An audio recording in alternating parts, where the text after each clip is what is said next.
خدای پەروەردگار نیعمەت و فەزڵ و گەورەی خۆی بەسەر ئیمانداراندا باراندووە کاتێکەوە پێغەمبەرێکی بۆ ڕەوانە کردوونە لە ناو خۆیاندا بۆ ئەوەی ئاەتەکانی خدای پەروەردگاریان بەسەردا بخوێنێتەوە و دڵ و دەرونیان بەو ئاەتانە پاک و بێگەرد بکاتەوە و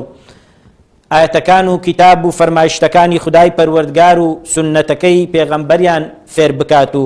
لەگەڵ ئەوەی کەوا پێش هاتنی ئەو پێغەمبەرە ئەوانە لە پێشدا لە گومڕاییەکی ڕوون و ئاشکرادا دەژین. ئەوە نیعمەتی گەورەی خدای پەروەردگارە بەسەر مرۆڤایەتی و بەگشتی و بەسەر موسڵمانانیش بە تایبەتی و کەمالی ئەو نیعمەتەی خدای پەروەردگاریش بەوە دێتە جێ کاتێکەوە مرۆڤی موسڵمان و ئیمانداری ڕاستەقینە شوێن کەوتووی سنەتەکانی پێغەمبەری خدا دەبێت صلی الله علیه وسلم و دەستیانی پێوە دەگرێت. بۆیە خۆشارەزاکردن و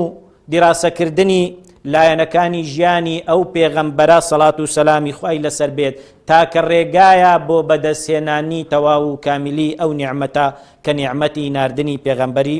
خودایە. بۆیە هاوڵانی پێغەمبەری خدا صلی الله علیه وسلم و